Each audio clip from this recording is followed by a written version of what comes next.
So this first slide has two pictures. So on the left, you see a picture of a soccer game in action during recess. That's in a school in Belgium. And on the right, you see some boys hanging out on the playground, and they're chatting while eating a snack. So I took those pictures a long time ago, and that was after, a lot of time I spent talking about inclusion in Belgium, doing research about inclusion, and I felt like it all didn't go very far.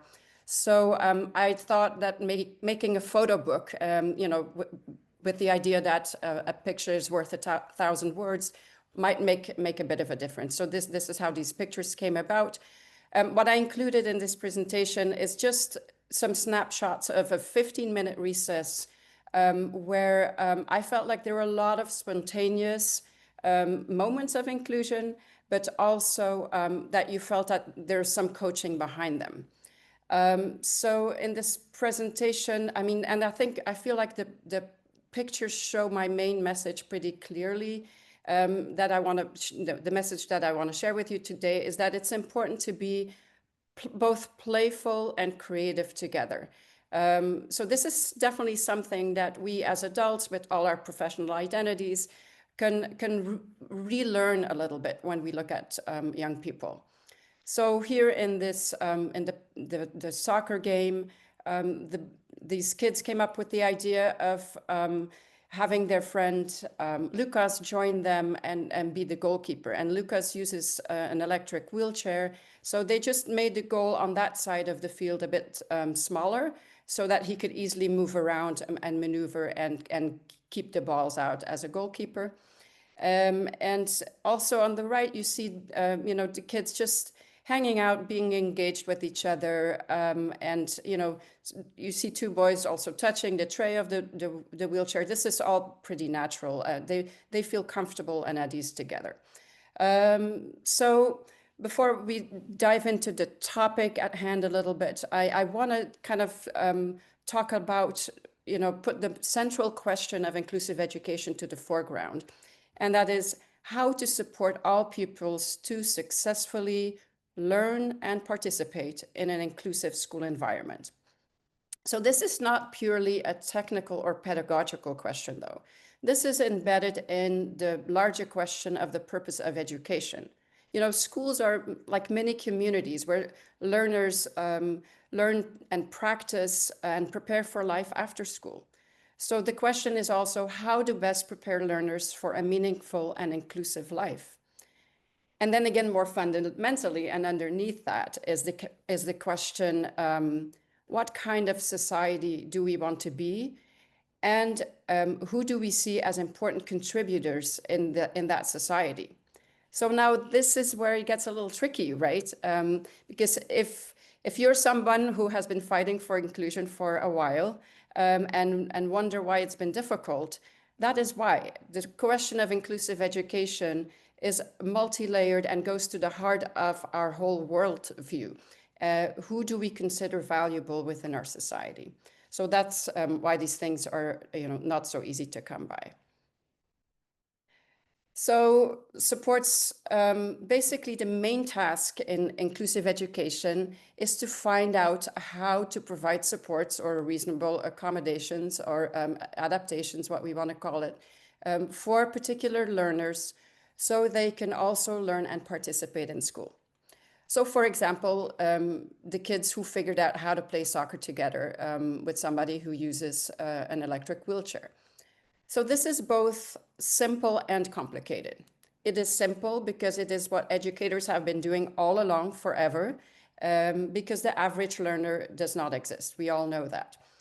It's also a bit complicated because supports are individualized and context-based and not diagnosis-based. So here on this slide, I'm listing all of the variables that come into play when we're developing supports or designing supports for learners. So there are no cookie cutter answers. We have to really look at this in an individualized way. So with this understanding of support in mind, it becomes clear that designing support is not something that we do like once or twice a year in a multidisciplinary team meeting. We write it down and we're done. It's rather something that happens on a daily basis, and it's kind of an ongoing conversation with people who know the learner the best and who know the context well. And I think we often underestimate how well learners know what would help, help them participate in this activity better. So we often forget to ask the learner himself or herself. Also, peers have a lot of good ideas that we often fail to ask. And the teachers, of course, do have a lot of ideas as well, because they're in there in that context day in and out with this learner. But what I've often noticed in these multidisciplinary meetings, as we tend to organize them, is that those are the people who are hardly talking. And and I think specialists have definitely a role and a place in this discussion, but as a partner in a process of collaborative thinking and puzzling this together. So this is why it's important also that the contributions of specialists or therapists or whoever that we are trying to collaborate with are based on observations in those particular contexts. And for all of the things that I say, we can say that there won't be time for it. But, if we want it to work, we have to figure out how to make time and what is important. So that is what I mean when I'm talking about a shift from an expert to a partnership model. Nobody should actually be placed in the position to have the answers because they're a specialist or because they have a particular background, because that is simply not possible. It always has to be a puzzle that is made in partnership and with acknowledgement of each other's unique backgrounds and looking at the unique question that is in front of us. So, I used this definition of partnerships when I did my dissertation, so that's why it's a bit old, but I still like it. It's Auerbach's definition, and there's some important words in there, respectful alliances, relationship building, dialogue, power sharing. And it's one of these things that, of course, we all agree with and find important, but it's hard to disagree with this stuff. But it's easier said than done, right? Nevertheless, this is how to think about cross-sector collaboration at any level, really. So in my work, I used communities of practice as a theoretical model. This was before it became kind of popular, but to me, it was because it built on those partnership components, and it is a social learning model rather than an expert model. So I am convinced that this is what approaches what we need when collaborating around inclusion. Because it also acknowledges kind of the importance of informal collaboration, which is where a lot of the solutions are often found. And we, in all our professionalism, we often forget that. Sometimes it's while standing outside and smoking a cigarette with your colleagues that you come up with an idea, or at the coffee machine where you're sharing, something that happened with a student. And so it's not always around the meeting table. And I feel like the concept of community of practice kind of captures that as well. I also want to mention that on some of the slides, I put a reference to an article that I wrote about any of these topics. This is not to be showing off, but if you don't have access and you would like to get a copy, my email will be at the end, and I'm happy to share it with you. So communities of practice is important because it puts learning at the center. And it considers learning as a process of social participation. So what's important on this slide is that it's a shift in how we look at knowledge, from knowledge as static to an individual to a social theory of knowledge, which is embedded in practice, community, identity, and meaning.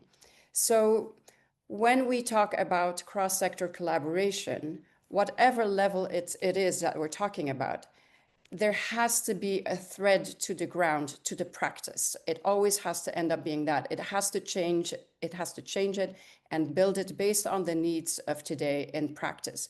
And that is why it can become a meaningful experience. And it also continuously changes your identity as a professional. It changes who you, how you think about yourself as a teacher or as a therapist or a speech therapist, because you're constantly changing how you see yourself within those professional environments. And then also, this will only work well in collaboration, in collaborative groups where we feel like we belong and we can trust that we have a common vision and work. This is not ever set, it's always in progress, but it's important that there's some community aspect. And that's why these things take time, because we have to get to know each other and trust each other, whatever level we're working at.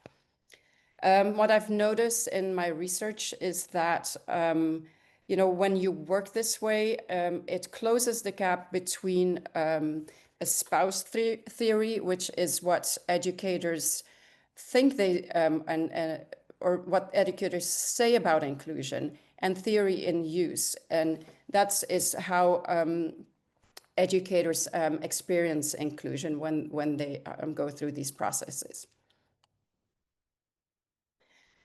So here's an example of a research study I did on collaborative support planning. This is at the school level. This is a while back, and I did this in the footsteps of similar studies done in the US by my mentor, Dr. Pam Hunt. So what is important on this slide is the question in the red. What is, I can't see it now. Yeah, how is Jacob doing and then the different kind of activities of the day. So, it's this question that a teacher, a parent, a support person, and sometimes the learner himself ask themselves in monthly 30-minute meetings, which led to brainstorming about actions or supports. So it could be educational supports or behavioral supports. So these very short meetings were not about goals or evaluating how the student is doing on his goals. No, it was about the how question. What is needed to support the student better during these activities? And that's very context and time-based, because it could be that he's been sick for a while and things are more complicated or more or harder. So we're going to ask him less. We're going to ask less of him. So it was very practical, actionable items that we put on this, and we kept changing them. So for the teachers in the studies that we did, they felt that it really supported them, because they're often, getting information about what they should do with the students, what they should be aiming for. But here it's really about the how question and having collaborators thinking this through. And the parents often had very good ideas as well, because they do this every day at home. So we support, just a couple of points, support planning is not, because what I just described are just short meetings, but support planning can take many forms. So it's not about the form, it's about those core elements that should be there. Is this about practice? Are we forming a community? Are we sharing a vision about where we're going? So we don't need to be stuck with the form. And also, especially in secondary schools, where there's more teachers, you have to find different ways. So, you can work in digital environments. You can, you have to find ways to make these essential things work. I know we did a rollout in Flanders, like 50 schools in secondary were trying this out and had the learners and a peer involved, and it was really successful. And the plans were really, creative and very useful. And also, as I mentioned earlier, it's so important also to acknowledge the informal support planning. We were in a school in Hungary last week or the week before, and the teachers were talking about how important their interaction was in keeping themselves motivated and finding solutions. So it's important that we focus on people and social structures when we're talking about, so that there's room to learn from each other, which is kind of the key when we're developing practice. So in the discussions and in the literature on cross-sector collaboration, the focus is often on bringing fragmented systems back together so services feel more effective and efficient and do a better job of responding to the learner's need, and see the learner as a whole instead of all these different pieces. And also to make it less complicated for families to navigate the system. So this is all very good, and we're for that. But I want to point out in all this research and all these discussions about cross-sectoral collaboration, we should not forget an essential collaborator, and that is the child and his or her parents. So allowing parents to be more than receivers of information, but also contributors in collaborative thinking and finding solutions is still a revolutionary thought in many schools today, which I find kind of strange and surprising because, as far as I know, all these children have been born in families and there's daily practice there in figuring out solutions. So Turnbull and her colleagues, have done a ton of research about family school partnerships. I would suggest you really look into this if you're interested. It's solid evidence-based work, and it's really, very comprehensive. And of course, often when you talk about families and collaborating with families, the question will always come up, well, what to do with all these families who never show up and they don't seem interested. But, and especially around a lot of issues today in schools are around behavior. Good collaboration across home and school will be really necessary. So I often hear also with my students, who are already teachers, they would say, well, they would often talk about not just difficult students, but also difficult parents. And I think we should try to avoid doing that because, and also we also notice that our societies are evolving. There are also parents from communities that are different from the dominant community, which can also add cultural barriers, language barriers.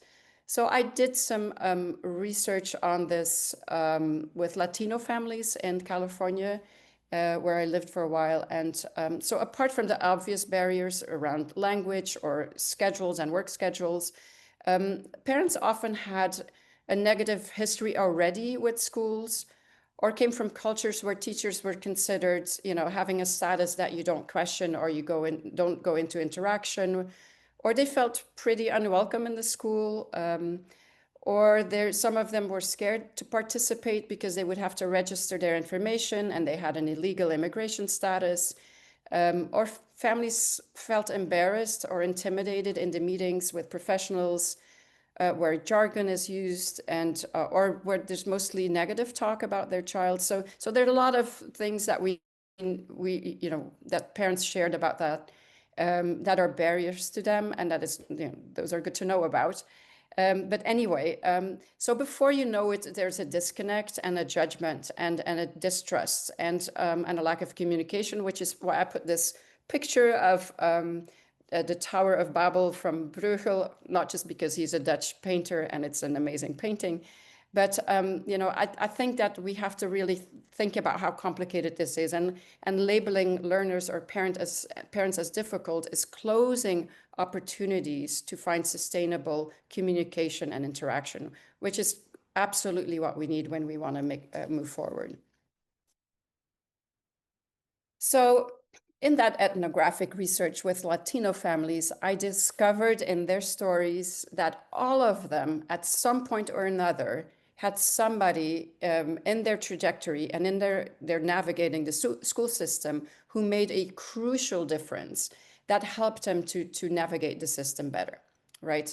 So looking into the literature a bit around that, I came, it kind of resonated with the concept of brokering or cultural brokers. So the term cultural brokering originated in the field of anthropology, as we all know, in the mid-1900s, but it's mostly defined by its common usage as the act of bridging or mediating between groups or persons of different cultural backgrounds for the purpose of reducing conflicts or producing change. Wanger, who also used this as part of the communities of practice concept, describes it as connections provided by people who can introduce elements from one practice to another. And I think that these kinds of definitions are useful. So what I found, and when I dug into this a little bit deeper, that culture brokers or brokers for these families could really be anybody. Sometimes it was a parent of a classmate. Sometimes it was the school psychologist, a pediatrician, a lawyer that they knew, a therapist, a translator in the district, a friend, a teacher, a Latino teacher in the school, another parent of a child with a disability, parent organizations and mentors from there. So, I mean, it's a long list, but I mean to say this is not a created position with a title and this particular role. It was kind of also informally that those were the people who made those bridges and who helped parents navigate the system. So I think it's why I'm saying this today. It's important when we're thinking about these difficult connections that we can find in our communities people who can make that bridge. So a little bit more on that research. Well, people, and I also want to say, I learned that people who got motivated to take on that role did it because if it was parents, they wanted to give back to the community or back to other parents because somebody else had done that previously for them. Some parents or some of the brokers felt, just kind of concerned for the implications for the children or wanted to do something for their community or felt it was hard to see parents be intimidated or overwhelmed or unable to communicate. So they wanted to help. So what are these cultural brokers then doing? So they're trying to connect these two systems. And they give encouragement and empower. And there's a lot of, and if you look at the article, there's examples of that. They give information. Sometimes it's just about not knowing where things are, which steps to take, connecting parents with other parents. That could be at the class level. That could be other parents with learners with similar special needs. Assist. Sometimes it was helping typing up a letter or translating something. And then they also sometimes would engage in system level actions. One thing I want to kind of point out here too, so this is not just about arranging for a translator.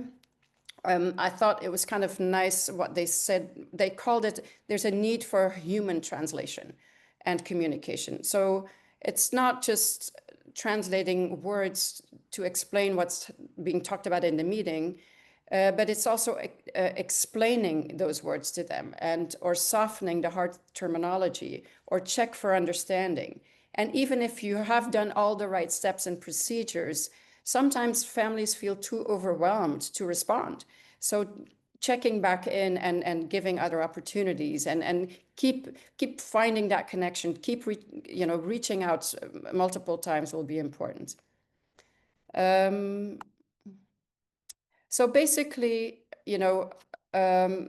collaborative thinking to support inclusive working goes beyond a simple addition or subtraction of services. I see a typo there. It's about constructing new knowledge together for unique children in unique environments. So it's not, we have to kind of let go of our knowing position and create, it's not about knowing, nobody knows it exactly, but it's about open perspectives. And in the collaboration, what we do together brings something new. And those are kind of the important starting points. So it's kind of letting go of what we know and creating something new together. So the importance, it's very important to link into teachers' biographies. It's important to tap into parents and students' knowledge and also to continue having continuous dialogue. This is not just a couple of times a year. This can be short, this can be brief, but it's about being creative, thinking through things. It's about playfulness and construction of a new kind of language as well, because we are often also stuck in our own languages, is what we've seen in this cross-sectoral collaboration. So that's when we're thinking about developing structures, whatever level you're at, these are the things that we have to think about. And it's not just how can we make these two, kind of two services work together or be at the same meeting.